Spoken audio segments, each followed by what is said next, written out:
En að öðru því rúmlega 1200 íbúðir voru byggðar á höfuðborgarsvæðinu í fyrra og það mesta uppbygging sem verið hefur á árunum eftir hrun. Íbúðauppbygging hefur aukist sérstaklega í Garðabæ, Kópavogi og í Mosfellsbæ frá því talning Samtaka iðnaðarins fór fram í september í fyrra, en færri íbúðir eru í uppbyggingu í Reykjavík, Hafnarfirði og á Seltjarnarnesi á sama tíma. Samtökin telja þó að uppbygging á íbúðarhúsnæði gangi of hægt miðað við hve eftirspurnin sé mikil. Þau telja að sveitarfélögin á höfuðborgarsvæðinu þurfa að byggja fleiri og minni íbúðir á svæðum sem auðvelt sé að byggja á. Almar Guðmundsson, framkvæmdastjóri Samtaka iðnaðarins, sestur hjá Helgu til að ræða þetta. Velkomin Almar. Takk fyrir. Eins og kom fram þarna, það var síðasta ár það fyrsta sem við náðum í raun og veru, þar sem við náðum að byggja yfir 1000 íbúðir frá árinu 2009. Það hljóta að vera góða fréttir í sjálfu sér, en þið viljið hraðari uppbyggingu og fleiri minni íbúðir. Af hverju hefur ekki tekist að byggja meira af þeim og hreinlega raunhæft að auka byggingarhraðann með það sem við sjáum í dag? Sjálfu sér ef við horfum á þessar rúmlega 1200 íbúðir sem er klárast á núna og er hækkandi, að við setjum það í samhengi við það byrja 1800 sem er matið svona á þeirri þörf sem er árlega, og þá sjáum við hvert ástandið er. Ástandið er mikill skortur og uppsafnaður því að það er mjög dýrt fyrir okkur sem samfélag að byggja minna en við þurfum yfir jafn langan tíma og raun ber vitni núna.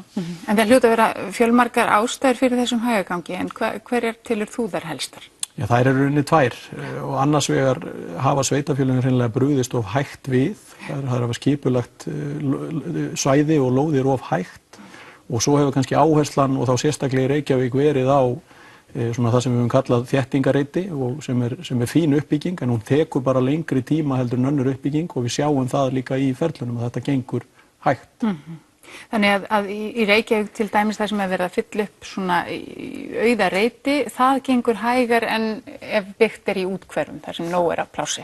Já, þá hefum við bara bent á það að fjölbreytnin er mikilvæg. Það er fínt að vinna í þessum verkefnum inni í meiri borg, en á móti því þurfa að koma þróunarverkefni sem eru í útjaðri byggðar eða jafnvel í öðrum sveitarfélögum, þar sem að eru færri hliðarskilyrði, þar sem að það þarf að huga að færri sjónarmiðum varðandi nágranna uppbyggingu og annað þess háttar.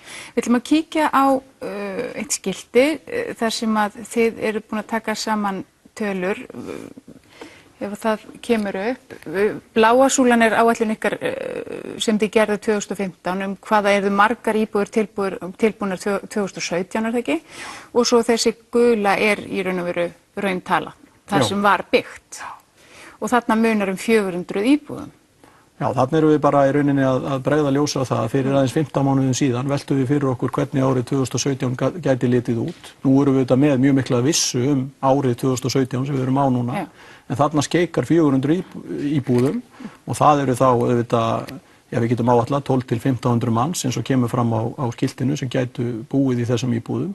Og þetta gæti verið ungt fólk. Við erum átt okkur á því að hluta því sem við erum að fást við núna er að það eru mjög stórir árgangar að koma inn á húsnæðismarkaðinn sem er svona ofan á þessa 1800 íbúða þörf per ár sem ég nefndi áðan og þessari þörf fyrir að svara, þannig að það er mjög dýrt þegar að það munar 400 íbúðum á aðeins 15 mánuðum miðað við okkar mat. Og skrifaru þetta gengur hægar. Já, skrifaru þetta á skipulagsmál og hversu mikil seinagangur er í skipulagsmálum eða hvað? Já, og mörg verkefni sem eru flókin í útfærslu og sjálfu sér þá samningar við lóðahafa, skipulagsmál, andmæli íbúa og annað þess háttar sem eru eðlilegur hlutur af skipulagsferli og við sjáum það að þetta er ekki, framkvæmdarhraðinn er hægari en fyrst og fremst er þetta það að skipulagshlutin tekur lengri tíma.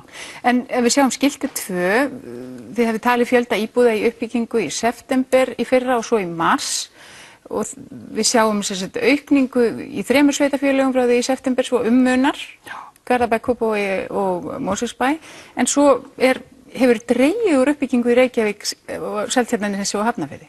Hvað veldur því? Já, það er sama ástæða kannski? Já, það er svona einhver leyti sama ástæða og þetta kemur okkur óvart því að auðvitað hafa yfirvöld í Reykjavík verið mjög skýr það að það sé heilmikið í pípunum og annað þess háttar. En það er ákveðin munur á því. Við sjáum til dæmis að þau eru að fjalla fjölda byggingarleyfa sem er ein vísbending en frá byggingarleyfi og þangað til framkvæmd er hafin á íbúð sem er okkar skilgreining. að þá líður oft langur tími. Það getur alveg verið upp undir 12 mánuðir og þá fer kannski hluti af þeim íbúðum sem að byggingarleyfi er fyrir í framleiðslu. Þannig að þetta kannski skýrir þetta. En Reykjavík þarf greinilega, samkvæmt þessu að gera aðeins betur. Við höfum nú séð bara fréttur það nýlega að það er verið að gera samninga uppbyggingu einhverja íbúða en af hverju stendur svona Reykjavík svona, hún skilur sig svolítið frá hinu?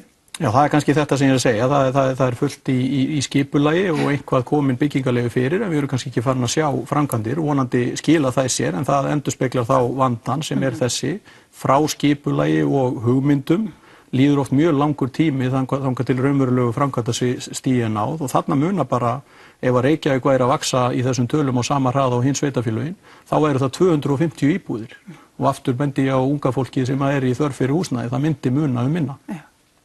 Við ætlum að sjá síðasta skiltið, þar sjáum við áætlaðan fjölda íbúða sem á að vera byggður árið 2020 og þetta gera 4 ár. Já.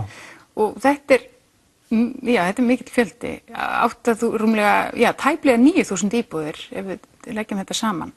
Er þetta raunhæf spá með að svo fyrri gekk ekki eftir?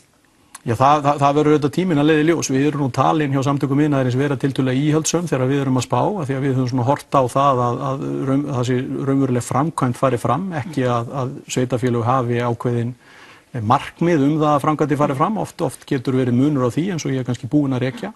En við teljum auðvitað að þessi spá muni ganga eftir en við hvetjum sveitarfélög og ríki til dáða. Það er mjög mikilvægt að inn í þessi spá er til dæmis ekki eitthvað sem gæti komið út úr samvinnu ríkis og sveitarfélaga sérstakt átak sem talað hefur og við sjáum í raunverulega ekkert í hverju felst. En það þarf þá að felast í svæðum sem eru auðbyggileg og geta risið hratt og helst með minni íbúðir.